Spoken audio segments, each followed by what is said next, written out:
VVK วีล็อกเกอร์ไปดีเนาะไปดีพี่น้องตอนนี้เบื้องหลังเขามาถ่ายมายามบ้านเบาห้ามหน่อยเนาะอันนี้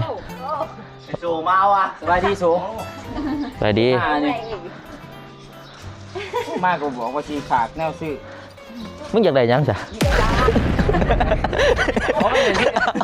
มันคือเด้ปกติตัว ไม่ใส่ซื้อน้ำก้อนเอามิ้นท์มาได้มากบ่ เด้มินเนี่ยเห็นไหมเอาฟิวโล ฟิวมันแอมบอบิ๊กดูบอบิ๊กฟิวสบายดีบอบิ๊กเลย เอามันต้องเกิด ไม่ได้สิเกิดเด่นได้เกิด ฮะ เกิดละเด้ เกิดอะไรเด่นเนี่ยนะหอมแก้มเมียให้เบิ่งแน่เด้เป็นคอมเมนต์เอาไหมโอ้ใส่ข้าใส่ผ้าอัดปาก เอาของแก้มรู้นะเขาเป็นครั้งแรกเนาะ คนถ่ายรูปนี่ก็เสือเลย เป็นครั้งแรกภาพครอบครัวมายามบ้านเบาคำหน่อยเนาะ ไม่ได้เห็ดบุญจ้ะอีกเล็กเมื่อเห็ด17นี่แหละ แล้วเห็นหลังโกซื้ออีกเลย ถ้าพิษกูสิเฮ็ดวันที่นั้น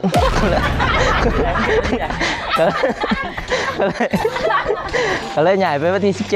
พราะไอ้น้องว่างเลยแม่นเนาะกบเอาอันไหนให้ไอ้นะ ใส่เลยมันจะใส่เลยอันน้ำไอ้ไอ้นะมา โอ้บ่บ่ฮ้อนมานี่ โอ้อากาศร้อนเลย แกเสือตี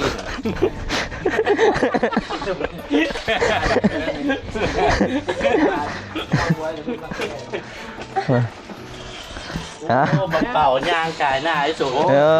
ตีโอ้โห มอนี่ย่างใกล้เลยเว้ย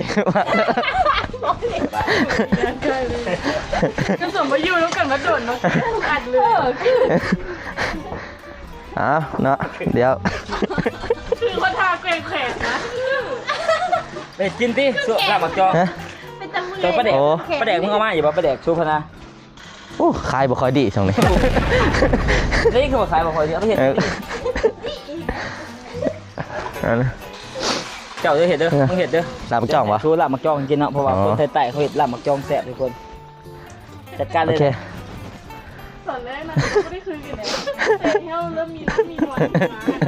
คือได้คืนว่ะ วันเดียวกันอยู่ สังคมกันเดียวกันนะ เห็นละ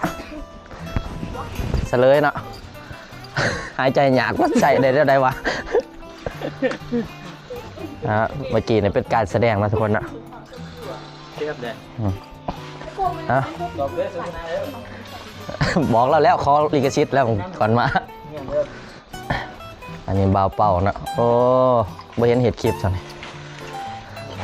กี่ครั้งแล้วเนาะเป็นครั้งแรกที่เอามาเนาะแต่โดนไอ้บิ๊กกับพ่อมาโอ้ มาอย่างนี้จะเยี่ยม เนาะ งานมีปักเตตี โอ้สิลงมาอยู่ งานมีเพื่อนกูอยู่ดิ ปีนี้ครับเพื่อนไปเห็นบักไส้เนี่ย บักเกมสิลงมาอยู่จะหน่อย เกี่ยงมาจังเฮ็ด สิเฮ็ดบังไผ่ใช่เนาะบังไผ่เบิ่งนะเฮาสงสัยห้องน้ำบ้าคำหน่อยแต่โดนเนาะเห็นแต่ในคลิปตัวนี้บ่แต่ก่อน พูดแต่ก่อน อันตัวมันหยุบเด้จ้ะ แต่ต้นนั้นแหละ นะโอ้แล้วเลี้ยงปลานำได้นี่เบิ่งห้องน้ำโอ้ฟิววินเทจว่ะแต่ว่ายอมรับเป็นเพื่อนแบบบ้านนอกอยู่แต่ว่าสะอาดดิเห็นหรอทุกคนเห็นป่ะเนียบทุกแจทุกมุมเนาะคันเพื่อนไอโซ่นี่6แล้วนี่ เอายอกเพื่อนไอโซ่กันเนียบเกี่ยงเลื่อนเนาะเพราะว่าพอแล้วปัดทุกมือเบิ้งนี่หูเลยเนาะว่าเป็นคนดุมัน ยิงปืนมันจัด แมน มันไปหาปืนเนี่ย แมน ต้องไปตัดตอนเช้านี่ไปตัดแล้วก็ปลามันแห้ง ตัดผ่าไปสตูไอบิ๊กเมื่อคืน มันจะตู้อะไรบอล ก็ยังเหมียนสตูเมื่อคืนนี่คลิปเกินเนาะเกี้ย ไปย่ำห่อนเนี่ยก็ไม่ได้เข่าไปเลยเมื่อกี้ย่ำมีแต่เข่าไปย่ำหนาวไปเบิ่งบ้านอีกครั้งย่ำห่อนนั่งดูที่บ้าน ครับเปิดไปให้คุณเอา นี่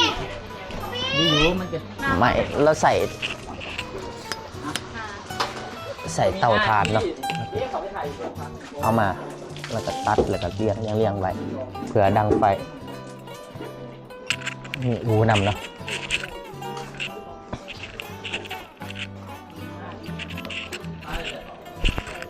ทางนี่ก็ปลูกต้นมะฮุงโอ้อันนี้กะเพราได้นี่ใบกะเพราเป็นวะโบแมนแมนแล้วกะเพราอันนี้คาขิงโอ้ครบเนาะเดี๋ยวก็พอ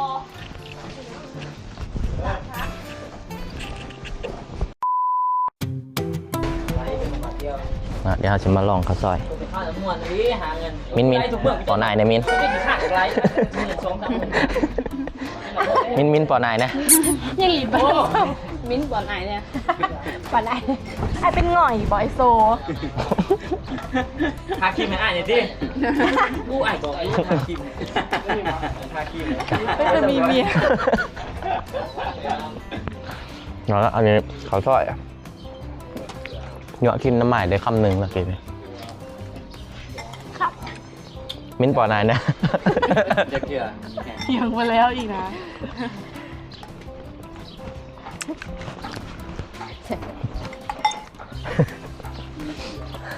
ชีวิตกุ๊กกุ๊กจับงานเนี่ย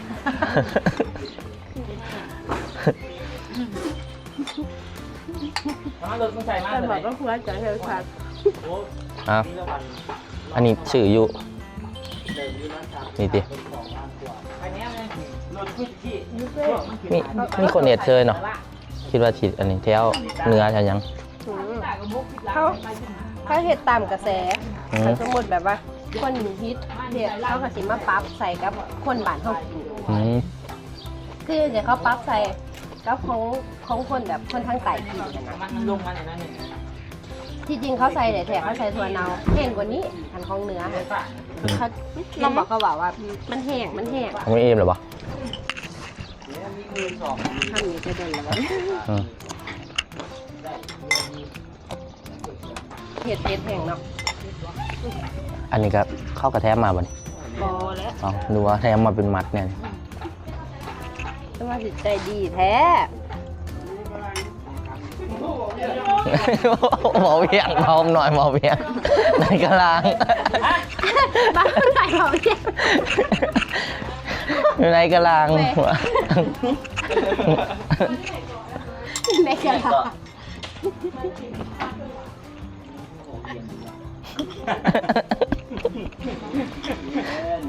ลงมาทวีตโดนเหนียสู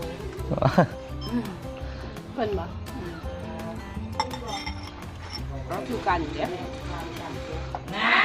เยอะ ไอ้สูงบอกเมียนะไอ้สูงคือเมียเนี่ยเมียแบบจุดเบา เริ่มเบาหน่อย มินเอ้ย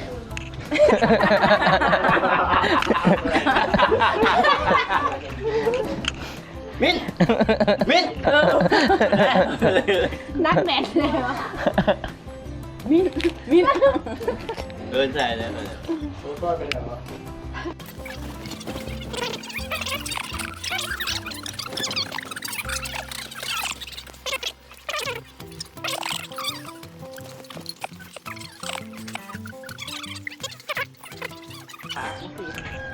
แสบปวดยำปากด้วยเองกะ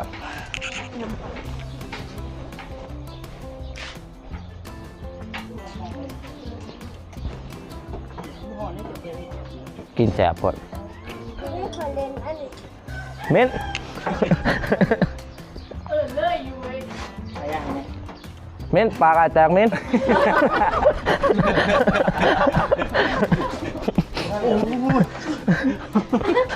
เหนียไอ้สุก อย่างโมตีดิ ปากไอ้แตก ตายแต้ แมัน โอ้ยเขาสุกพันเนยสุกพันเนย อ๋อแตกอีหลี เขาใจเขียว กัดเกี่ยวตัวเองวะ แม่น กัดปาก กัดปากตัวเองกิน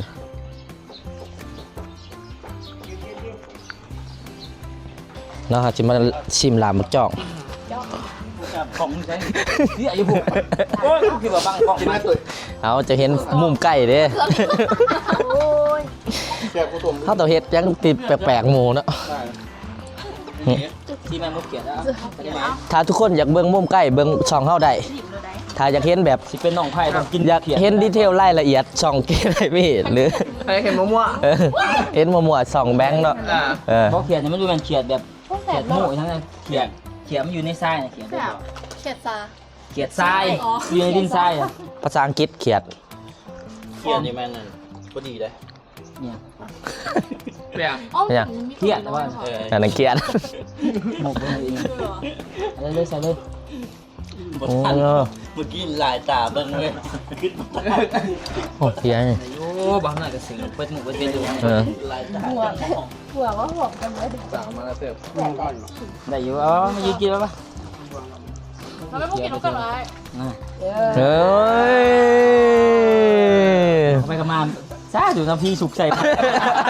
พี่สุกใส่มากันรีมาอยู่ดิโอ้ยพี่สุกใส่ทำไมล่ะ ไผแหว กล่องลูกโซ่ อยู่ซูมกูนะ ลูกเปลี่ยนเลยนะ นั่นแหละ ตกใจดิ มีบวงวางบ่โทน กล่องมัน ตีเลย หากินทุกมุม เพื่อนหนองไปมันเกิดในตีจ้ะ บอก มันเกิดอายว่ามื ไม่ อ ใช่ประตูมาหับ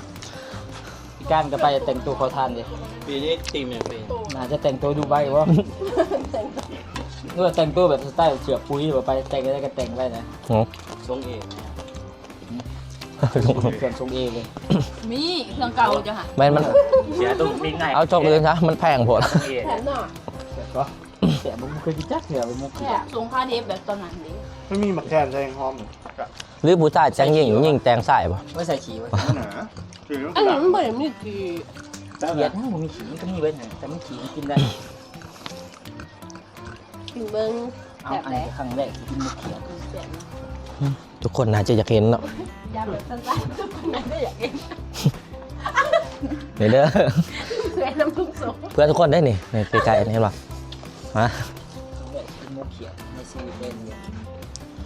แสบ อืม กันเลย แสบเขาไม่แสบโอ้ยหนาว เออกินมากเป็นแผลเดือด มกเฮ็ดเก่งป่ะ เดือดอีกแล้วโบเกียนกับไม่ได้มาเสียบเลยมั้งได้อยู่ แต่ก็บ่มักแต่ก็ได้อยู่แบบหิวแบบอยู่ป่าอีสังแบบ เฮ็ดเองป่ะนี่ ช่วงของช่วงข้ามยังไง นี่ส่วนใหญ่ โอ้ หาเองอีกอันนี้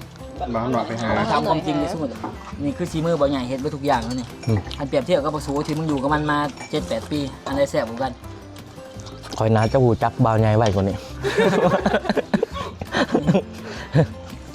บ่ว่าสวมกระแซ่บนั่นแหละ แซ่บเพราะว่าแต่ละคนมันมีซิกเนเจอร์ต่างกันแฮน แล้วเป็นยังไงขอให้สูตรมันแค่ๆอย่างเงี้ยเนาะ เอาบ่ได้เว้าเด้อ ป่าตัวเองเปล่า เรารู้ว่าเราบ่มีเวลาเบิ่งหรอก มันลายกล่องเนาะ อันนี้เบิ่งส่งมาให้เรา ว้าวหลากหลายเลย ให้จับบ่วงก็มันจะหนีแห้งเว้ย นี่เอานี่ เด้นี่บวงไม้ นี่เด็กเอานี่ คนอันนั้นไปเห็นบ่ แม่นเห็นเขาขายเห็นเขาเว้าว่าประเทศไทยเขาขายสีหอมกับหนึง7-80 บาทโคตรแพง บังกล้องกันโซ่ บางแผลบางว่ะพูดได้ มาฟังเนี่ยมาฟัง มาฝากนี่สิมาบอกไทยผูกไทยมาฟังนี่ เดี๋ยวมันจะโอเคอยู่ได้ เดี๋ย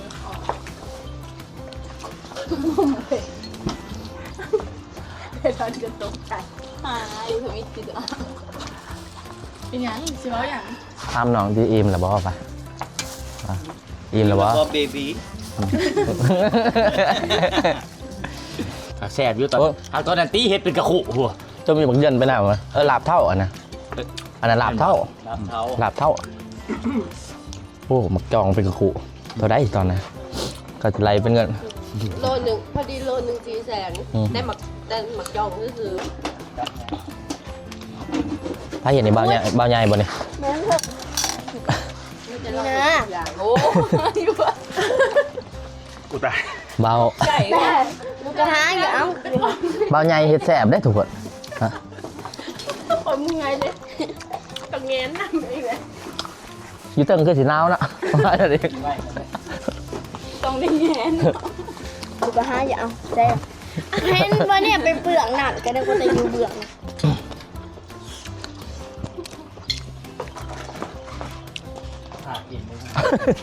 ไม่ได้จะไปเลยนะ จักเอง เพ่งหากินมาโกวะ เพราะไม่ใช่ไม่ได้มันเป็นเสาร์ดิ ตัวมันเกิดเงื่อน หาบอลหาลง ตอนนี้จะกินแล้วนะทุกคนเนาะ คักแบ๊ เออ ครับแต่ว่าไม่อยู่ได้ได้ก็ได้ นั่นบอก ฝนตกนี่มันเอ๊ะก็มี โอ้ย คัดแท้อยู่ที่ใจเนาะ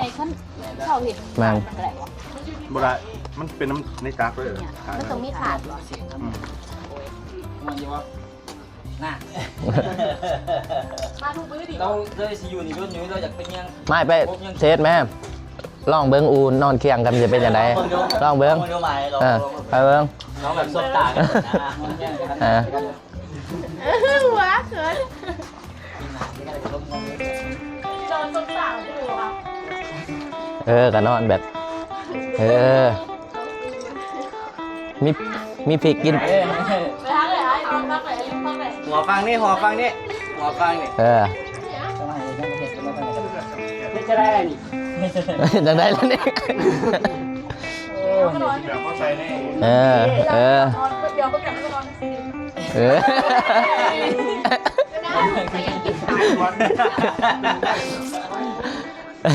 มันก็สบายที่นอนไม่ดี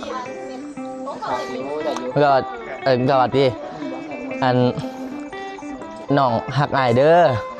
มีพริกกับสิกินพริกมีเกลือกับสิกินเกลือแหละ แต่มันมีพิซซ่าดิ มีพิซซ่ากับกินพิซซ่าวะหักกันอยู่ที่ใจวะ เอ้าคุณเป็นเดียวอยู่คนเดียวก็เหงาอยู่ปะเหงาปะโอ้ มีเจ้าก็คือสิบ่เหงาหรอ เดี๋ยวดัดว่าย่ำเลยเจ้าพวกเราของเห็นกันแบบกันละสิงหัว นี่ตาบ่แปลกบ่เคยเจอยูทูบเบอร์แบบนี้จักเทื่อมายังว่าไปสวรรค์ทายเพลงแล้วก็ไอโซเราเฮ็ดค้านี่ของข่อยฮักมุดมัดกันน่ะไปใช้กับตังค์บ่ได้เด้ของเคยตังค์ของอ่ะ ซื้อไหม สิซื้อมาอยู่ ไม่มีขาต้องอยู่เลยซื้อต่อมา2 ตันไหม ลูกกินหลาย สบายใจสบายใจนะ กินจะมาพวกนั้นลูกจะบ่อิ่มบ่ อิ่ม เอ้า สิอิ่มเลย อิ่มย้อนพอมาอีกแหละ จะกินมาพีกบ่ บอตะกิน วนกูเล่น กินพอไหมลูก วนจะบอกยังนอน เนี่ยกบ เกลียด เขียน กินพ่อไม่รู้อิ่ม อยู่นี่ยามหนาวแห้งสิหนาวเลยเนาะเบิ่ง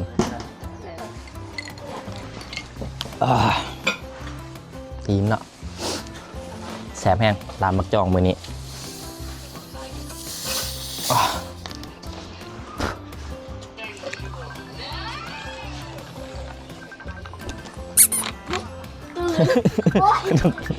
นี่นะ อันนี้ปิดคลิปแล้วป่ะอ๋ออ้าวสิได้กลับเลยได้แบบนี้ ครับเพื่อน เอาไม่อยู่นี่เด้อ บ๊ายบายด้วยกับพี่ดีเด้อ ไปเจอกันทุกคนคลิปต่อไปคลิปเราก็สิประมาณนี้เนาะมื้อนี้มากินข้าวกับบ่าวคำหน่อย มาหลินกับบ่าวคำหน่อยเนาะมาหยาบเหมือนแองเจอกันไหม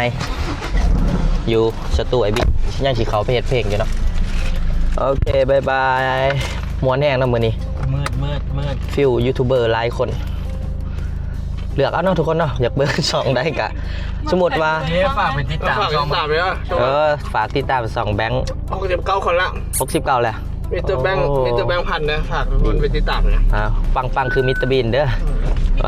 บีท บีท ตลกกันนะ นะ แต่ในมุมกล่องทุกคนเห็นไม้ยางไปมุมนั้นทุกคนอยากเบิ่งมุมนั้นทุกคนก็ไปเบิ่ง2ไม้ต่อ สลับ2ไปมาวะโอเคบ๊ายบายทุกคนเจอกันคลิปต่อไป แล้วใช้ต้อยไอ้เหรอ ไอ้โซ่ อันน่าจะกบสิพากับกูไปใส่ น่าจะกลับบ้านแล้วเนาะตอนนี้ บ้านก่อน นั่นเพราะว่าแหวถาอยู่เหือน แหวอยู่คนเดียวเดี๋ยวเฝ้าเอาหลานอยู่เด็ก แมนเจอกันทุกคนบ๊ายบายเป็นไอโซ1 วันเนาะคลิปนี้มวนเติบอาจจะได้เป็นยาวๆแล้วมัน ยังไม่เคยเห็ดก็ได้เห็ดเนาะไม่เคยบอกก็ได้บอก ลิงก์เลยเลย ได้ใส่เด้ได้ใส่เด้ ได้ใส่เนาะ ปกติใส่ก็ไม่ได้ได้ เป็นไอโซปุ๊บใส่ได้โอ้ผักว่ะ โอเคบ๊ายบายทุกคนโอ้ทางเข้าบ้านมาหน่อยเนาะกับบริใกล้ในเมืองเนาะขามครัวมากับหอนเลย ไก่ เจอกัน